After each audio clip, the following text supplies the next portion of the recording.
Considere o triângulo ABC no plano cartesiano com os vértices A igual a 0, 0, B igual a 3, 4 e C igual a 8, 0. O retângulo MNPQ tem os vértices M e N sobre o eixo das abscissas, o vértice Q sobre o lado AB e o vértice P sobre o lado BC. Dentre todos os retângulos construídos deste modo, o que tem área máxima é aquele em que o ponto P é... Aí ele coloca as alternativas aqui, então depois da vinheta, resolução.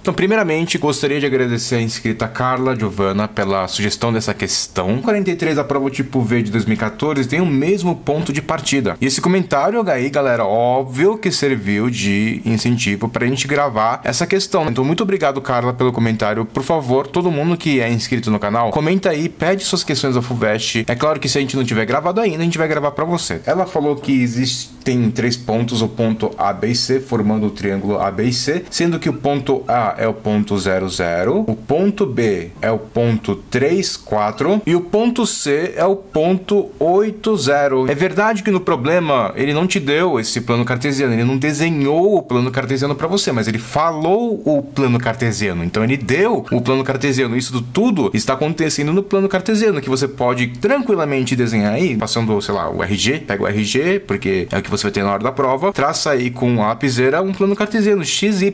Simples assim. Porque a gente sabe que esses números aqui, eles estão ordenados, por isso que a gente chama par ordenado. E sendo que o primeiro número, ele se refere ao X, o segundo número, ele se refere ao Y. Então, por exemplo, se o ponto A é o ponto 0, 0, ele está no ponto em que na reta X, ortogonal à reta Y aqui no plano cartesiano, ele está exatamente na origem. A gente vai marcar o ponto A. O ponto B, se a gente contar 8 partes, então se daqui até aqui for 8, ou seja, a gente consegue dividir esse trecho aqui em 8 partes iguais. Então, primeiro a gente divide em 2 partes iguais, depois a gente divide em 4 partes iguais, e em seguida a gente faz a metade da metade da metade, que exatamente fica 8 partes iguais. Ele vai estar aqui no ponto 8, onde o X vale 8 e o Y vale 0, que é exatamente esse ponto aqui. Esse ponto, tanto o X quanto o Y vale 0, a gente chama de origem aqui do plano cartesiano, e o ponto C está exatamente na marquinha aqui do 8, então esse carinha aqui é o ponto C. Quem que é o ponto B, galera? Então, se a gente sabe que daqui até aqui é 4, então mais ou menos aqui no Y vai ser 4. E o ponto B vai estar exatamente aqui na linha do 4 no Y, então vai estar em algum ponto nessa linha do 4. E ele também está exatamente na linha do 3 aqui do eixo X. O 3 do X, que é esse cara aqui, né, que exatamente corresponde a uma parte, já que a gente dividiu aqui em 8 no começo, então aqui vai ser 3. Então, exatamente, ele está em algum ponto dessa linha do X igual a 3. Nós sabemos que esse ponto aqui está na linha do 4 do Y, está na linha do 3 aqui no X. Vai ser exatamente o ponto B. E aí, galerinha do Aulas a Mais, a gente sabe que esse triângulo aqui é o triângulo ABC formado pelos pontos A, B e C que ele deu aí no enunciado. E que agora vocês estão vendo aí o desenho do triângulo ABC muito semelhante ao desenho do triângulo ABC do exercício anterior. Ó, se vocês lembram, no exercício anterior a gente também tinha um triângulo muito parecido com esse, em que a gente tinha um retângulo aqui dentro. Então dá uma olhada no exercício anterior. Tá, então dentro desse triângulo a gente vai ter um retângulo. E a gente pode desenhar um retângulo em qualquer lugar. A princípio, isso daqui é arbitrário. Eu posso escolher em qualquer lugar, só que ele pediu para que a gente escolhesse um ponto estratégico. O retângulo MNPQ tem uns vértices MN sobre o eixo das abscissas. Então tem ponto aqui no eixo das abscissas, que é o eixo X. É o eixo das abscissas, galera, é o eixo do X. Só que, galera, a gente não sabe que ponto que é esse. Então simplesmente eu vou desenhar aqui o retângulo. A princípio é extremamente arbitrário, é tipo onde eu quis que ela fosse aleatoriamente, mas eu não vou deixar de formar esse retângulo aqui, onde a gente tem os pontos M e N localizados exatamente no eixo das abscissas. Então vou colocar M aqui, vou colocar N aqui. E o retângulo MNPQ,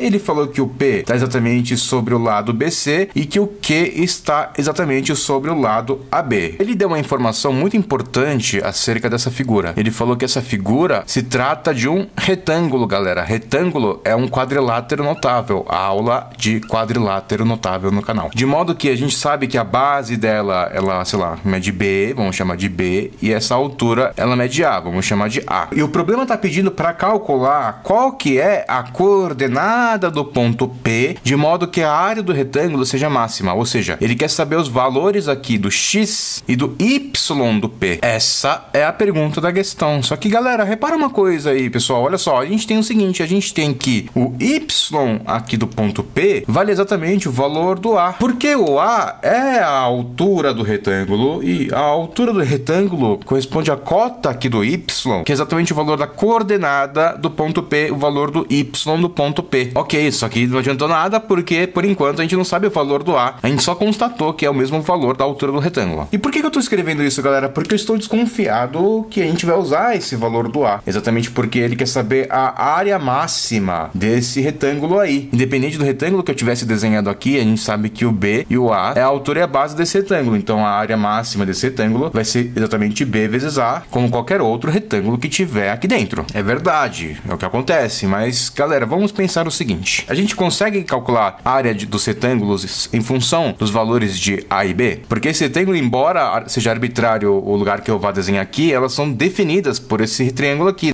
Não é qualquer retângulo, tem que estar dentro do triângulo, que nem no exercício anterior. E no exercício anterior, a gente aprendeu a montar uma relação entre a base e a altura desse retângulo. Nós enxergamos aqui dois triângulos que são semelhantes. Esse triângulo aqui pequeno e o triângulo grandão. Eles são semelhantes exatamente porque eles têm esses dois ângulos iguais. Esse ângulo vai ser igual a esse ângulo, porque a gente tem uma reta que é transversal a essas duas paralelas, então esses ângulos aqui são correspondentes, e a mesma coisa acontece com o outro lado do triângulo. A gente tem essa reta transversal e essas duas retas paralelas que cortam essa transversal, portanto esses ângulos aqui são correspondentes. Ótimo! Então a gente pode montar a semelhança de triângulos entre o triângulo pequeno e entre o triângulo grandão. O triângulo pequeno tem a base B. Se a base do retângulo é B, então a base do triângulo é B também, porque isso daqui é a mesma medida por se tratar de um retângulo. E galerinha, se isso daqui, então a gente sabe que isso daqui vale exatamente 4 menos A, porque a gente sabe que tudo isso daqui vale 4. Então a altura do triângulo pequeno vale 4 menos A. E o triângulo grandão, galera, tem exatamente a altura 4, que é exatamente essa distância daqui até aqui, relativo ao vértice B até aqui a base AC, e a gente sabe que a base dela, né, vale 8. Então, galera, 8 sobre B, que é a base do grandão sobre a base do pequeno, vai ser exatamente igual a 1K, que é constante de proporcionalidade, e essa constante de proporcionalidade, ela pode ser obtida medindo qualquer dimensão do grande de novo sobre qualquer dimensão do pequeno de novo. No caso, 4 menos A, que é a altura do pequeno com relação à altura do grande. Essa proporção é igual em todas as medidas desses dois triângulos. Daí, galera, fatiou, passou. Aqui, esse 8 fatiei, passa com 4, vira 1 aqui e 2 aqui. Multiplicando esse treco em cruz, nós temos que 1 vezes B, que é B mesmo, vai ser exatamente igual a 2 vezes 4, que é 8, menos 2 vezes A, que vai ser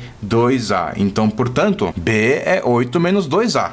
Então a base do retângulo sempre vai ser exatamente igual a 8 menos 2 vezes a altura, somente nesse triângulo. Nesse triângulo, nós conseguimos montar uma relação entre a base e a altura. No exercício anterior, a gente descobriu que a base mais a altura é sempre igual a 4. Aqui a gente descobriu que base mais duas alturas vai ser exatamente igual a 8, porque se menos 2A passa para o outro lado, vai ficar mais duas alturas. Então a base mais duas alturas vai ser sempre igual a 8 nesse tipo de triângulo aqui, em que a gente já tem a base aí fixada como 8 e a altura fixada como 4. Tudo bem, galera? Então, substituindo isso daqui aqui em cima, nós temos o seguinte, que esse B, na verdade, pode ser substituído por 8 menos 2A, e 8 menos 2A multiplicado por A é igual à área do retângulo, só que a área do retângulo agora só depende do parâmetro A. Menos 2A multiplicado por A vai ficar menos 2A ao quadrado, e 8 vezes A vai ficar 8A. Ora, galera, então a gente descobriu uma relação que relaciona a área com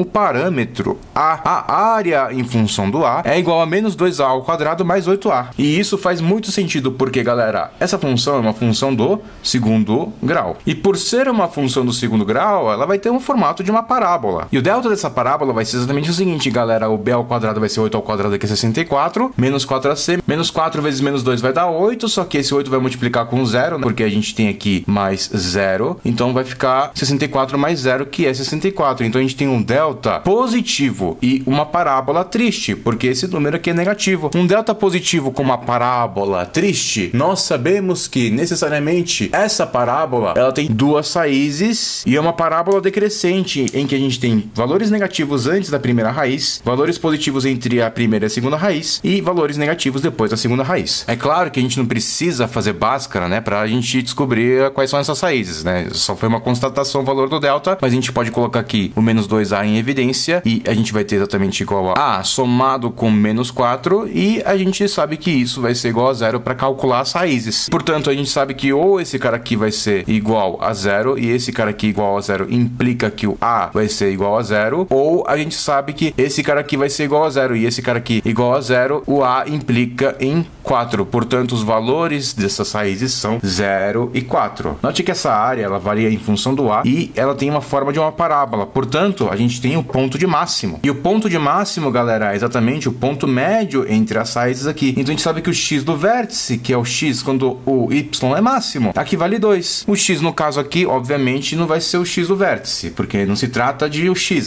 se trata de a, não é a de x, é a de azinho. Mas a galera decora a fórmula como sendo o x do vértice, e o x do vértice vai ser exatamente igual a menos b sobre 2a, porque você sabe que uma raiz vai ser menos b mais raiz de delta sobre 2, e o outro vai ser menos b menos raiz de delta sobre 2, e se a gente fizer a média aritmética, ou seja, se a gente somando essas duas raízes e dividindo por 2, vai ser o x do vértice, e portanto, olha só, esse menos delta corta com esse mais delta, e a gente vai ter menos 2 delta sobre 2, corta, vai ficar menos b sobre 2a, o x do vértice, mas nesse caso a gente está falando de a do vértice. Então, o valor do a, para que a área seja máxima, vai ser exatamente igual a 2. Muita coisa, muita informação já aparecendo aqui, a gente já descobriu o valor desse a, ele vale 2. Portanto, galera, a resposta é D, é essa alternativa aqui, mas esse cara aqui, eu vou usar esse cara aqui, essa informação, tá? Eu ainda não terminei a questão, por quê? Porque eu não sei se o 2 realmente está certo. Eu sei que, né, a gente calculou direitinho, mas a FUVEST, ela foi tão generosa que ela colocou mais uma informação aí para exatamente você poder verificar. Se você pode verificar, então não desperdice essa oportunidade. Então nós temos o seguinte, o valor do B, vamos fazer geometricamente, galera. O valor do B, ele vai sair bem tranquilo, porque o B, sendo A valendo 2, o B vai ser 8 menos 2 vezes 2, ou seja, o B vale 4. Essa base aqui vale 4 e faz muito sentido, porque o B vai ser exatamente o 8 menos o dobro do A vale 2, 8 menos o dobro do A vale 4. E a gente sabe que o valor do X é exatamente essa distância daqui até aqui, ou seja, vai ser esse pedacinho aqui que eu vou chamar de M, e vai ser exatamente M mais 4 o valor do X, ou seja, a distância daqui até aqui mais a distância daqui até aqui é a bichicha do P, ou seja, o valor do X no eixo X aqui. Mas galera, vamos economizar um pouco de tempo aqui. A gente sabe que o A vale 2, né? A gente descobriu que o A vale 2 porque o A é o vértice dessa parábola da função do segundo grau A em função de Azinho. A gente pode até montar a função dessa reta BC substituindo o Y por 2 para achar o X. Mas eu quero resolver geometricamente. Eu prefiro assim. Eu quero resolver geometricamente porque eu tô logo vendo que esse M, que também vale esse pedacinho aqui, vale M também. Do que? Desse triângulo aqui, ó. Eu tenho um triângulo retângulo aqui, eu tenho um triângulo retângulo aqui. O grandão e o pequeno. Porque eles têm esses dois ângulos em comum e esse ângulo aqui vai ser igual a esse ângulo. Já comentei por quê. Essa é uma reta transversal, essas duas paralelas. Então esse triângulo é semelhante ao triângulo grandão. E ora. O triângulo grandão tem altura 4 e a altura do pequeno vai ser 2, porque aqui vai ser 2. Esse 4 menos A é exatamente igual a 2 também. Então, galera, né? Tudo vale 2 aqui. 2, 2. Então, esse aqui vale 3. Então, aqui tem que ser metadinha. O M, portanto, nós podemos escrever o seguinte, vamos deixar um pouquinho mais formal, A gente tem que a base do grandão, então, portanto, vale 3, né? Dividido pela base do pequeno, que vale M. E isso vai ser exatamente igual à altura do grandão, que vale 4, dividido pela altura do pequeno, que vale 2. Portanto, galera, a gente tira que o M vai ser exatamente igual a